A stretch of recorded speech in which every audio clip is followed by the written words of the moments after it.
Bismillahirrahmanirrahim. Assalamualaikum warahmatullahi wabarakatuh. Sebelumnya perkenalkan, saya Adil Septemha dengan BP 19/24/2016. Kali ini saya akan mencoba mempresentasikan tugas yang diberikan pada mata kuliah PTA, yaitu pupuk dan teknik aplikasi. Di sini saya mendapat sebuah jurnal ataupun tugasnya yang berjudul analisa residu pestisida di wilayah Malang dan penanggulangannya untuk kelangkaan pangan di perkebunan tanaman jeruk. Seperti yang kita ketahui, di Indonesia sendiri di sebuah perkebunan sudah lumrah akan sebuah pestisida, yaitu yang berfungsi untuk penanggulangan hama, guna ataupun segala macam yang akan ditanggulangi dengan pestisida tersebut. Dari info yang saya ketahui, dari tahun ke tahun penggunaan pestisida untuk sebuah tanaman perkebunan yang digunakan di negara kita, yaitu Indonesia, tahun ke tahun itu semakin meningkat. Banyaknya pengguna pestisida di sebuah perkebunan. Pengaplikasian pestisida sendiri di sebuah perkebunan itu dimulai dari pada tahap pengolahan tanah, perawatan, tahap penyiapan lahan, pemanenan, sampai ke tahap pasca panen pun di sebuah perkebunan ada juga yang masih menggunakan pestisida tersebut.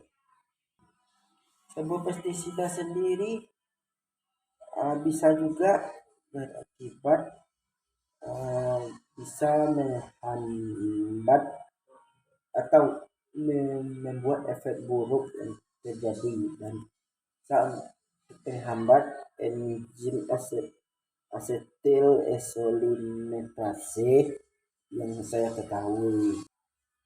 Analisa pada kadar residu pestisida di dalam buah jeruk di sini menggunakan beragam jenis pestisida dan meninggalkan residu pada buah jeruk yang dihasilkan. Seperti contoh, residu pestisida yang ditemukan di dalam buah jeruk itu yang dihasilkan oleh petani.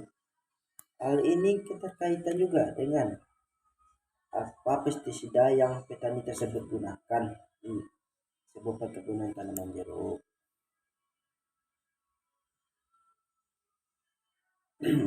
Efek samping dari sebuah fungisida, insektisida itu telah jelas.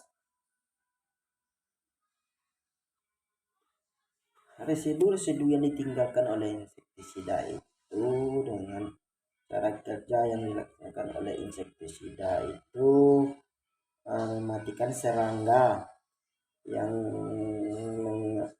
ikut bagian tanaman yang dilewati oleh residu tersebut mengandung residu insektisida. Seperti contoh, adapun insektisida yang paling toksik diantaranya sebagian besar bahan aktif yang golongan oxofosfat sudah dilarang beredar di Indonesia sendiri, misalnya seperti diazinon, fentinon, dan merek-merek lainnya. Sedangkan bahan aktif lainnya masih mendapatkan izin untuk beredar di Indonesia ini. Bahan aktif dari golongan ini mungkin cukup banyak digunakan pada beberapa jenis pestisida yang digunakan. Selanjutnya ada pun penghilangan kadar residu pestisida yang terdapat pada hasil pertanian tersebut tergantung pada berbagai faktor, seperti contoh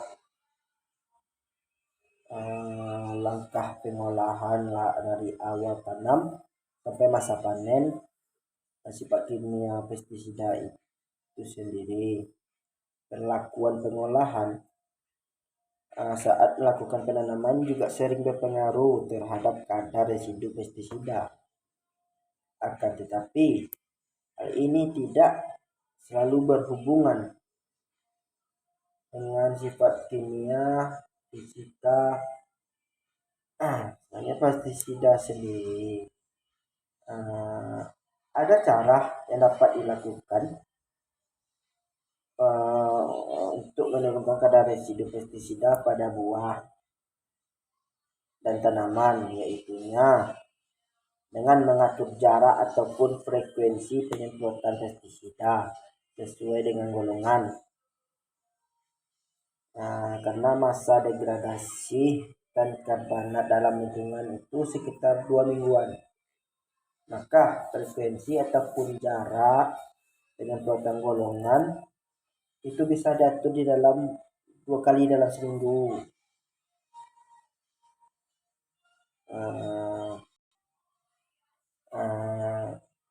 Dan pengukuran kadar residu pestisida juga dapat dilakukan dengan metode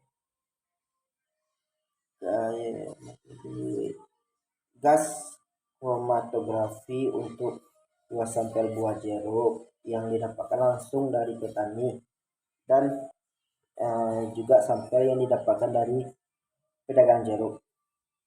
Data kadar residu pestisida pada buah nantinya akan menjadi pembanding dengan bahan baku mutu dari standar nasional Indonesia.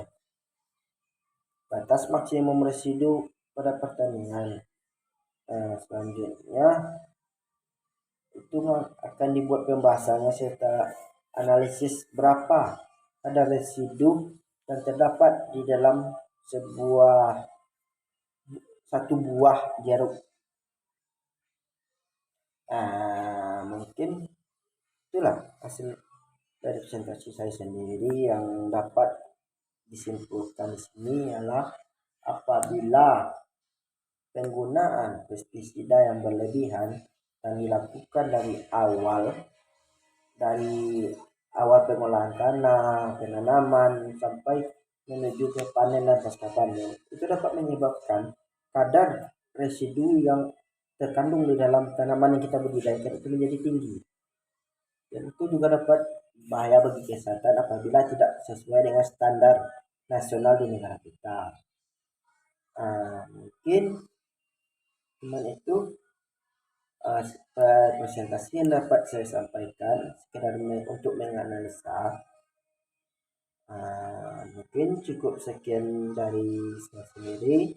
Saya akhiri. Wabillahi taufiq wal hidayah. Wassalamualaikum warahmatullahi wabarakatuh. Terima kasih, Pak.